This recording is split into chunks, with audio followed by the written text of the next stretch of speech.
They say betrayal doesn't always come from enemies. It comes from the one who once whispered your dreams back to you at midnight, kissed your forehead when you cried, and promised to hold your hand through every storm. My name is Emily, and if you're listening to this, I want you to know this story is not fiction. It's what happened when the man I built my entire world around, Brandon, my husband of 12 years, stood up at our anniversary dinner and publicly toasted to the woman he was leaving me for.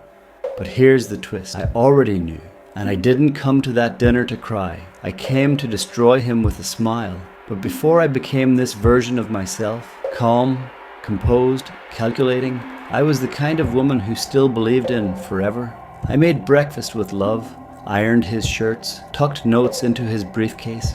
I celebrated his wins, forgave his temper, and convinced myself his distance was stress, not disinterest. I told myself he loved me, even when he didn't touch me for weeks.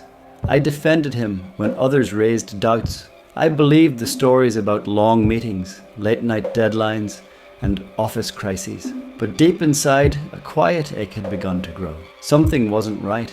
I could feel it in the silence between us. I could feel it in the way he looked through me, like I was a picture he'd grown tired of, hanging on the wall. Then came the signs I could no longer ignore. Lipstick stains on collars I never wore, perfume I didn't own, and a sudden password lock on his phone, which had never been there before.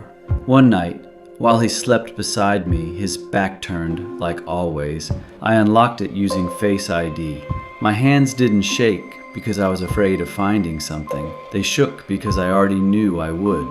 Her name was Tessa, not a coworker, not a friend, just a woman with no history and too many messages. Hundreds of texts, some flirty, some vulgar, some heartbreaking. I can't wait to wake up next to you instead. She's clueless. Our life is about to start.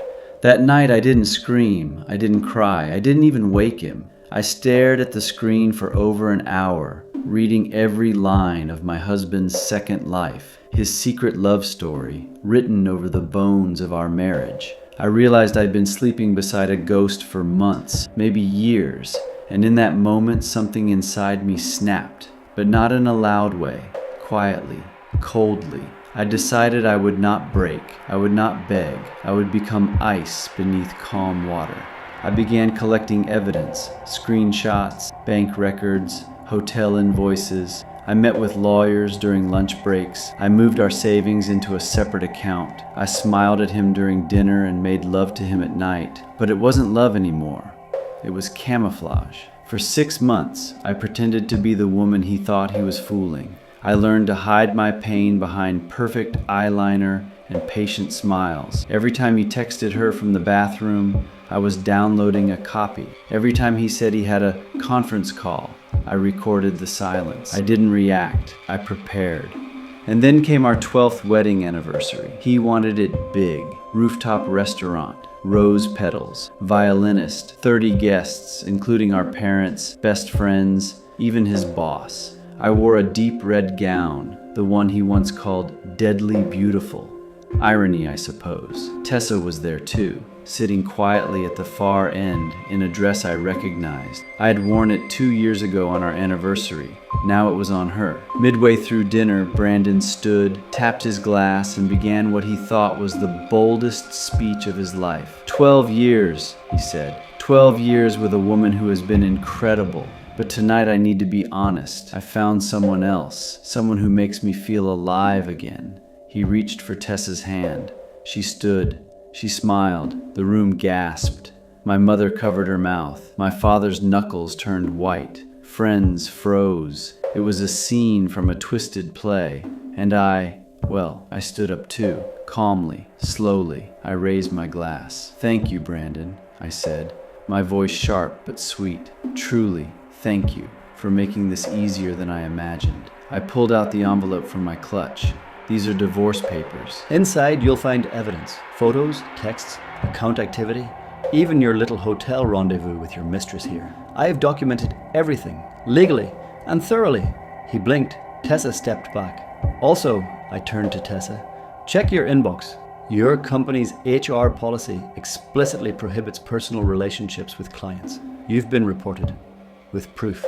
The silence in that room could have shattered glass. I looked at Brandon. You thought I didn't know, but I've known for months. I just waited for the perfect stage. Your performance deserved a full audience. My mother began to clap. My best friend smiled through tears. Brandon stammered. Tessa ran out. And I sat down and finished my wine.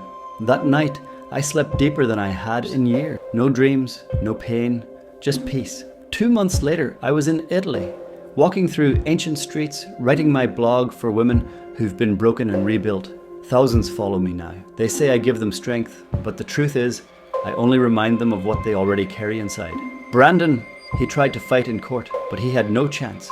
Infidelity, fraud, emotional abuse. He lost the house, his reputation, his promotion, and from what I hear, Tessa left him shortly after, when the money dried up and the chaos caught up. As for me, I didn't just move on. I transformed. I became the woman I was meant to be before I let someone break me into pieces. If you're listening and you've been betrayed, don't scream. Don't chase. Don't fall apart where they can see you. Get quiet. Get strong. And when the time is right, show them what happens when you betray a woman who is willing to give you the world. Some women cry, some women beg, but some women, we burn it all down and build something better from the ashes.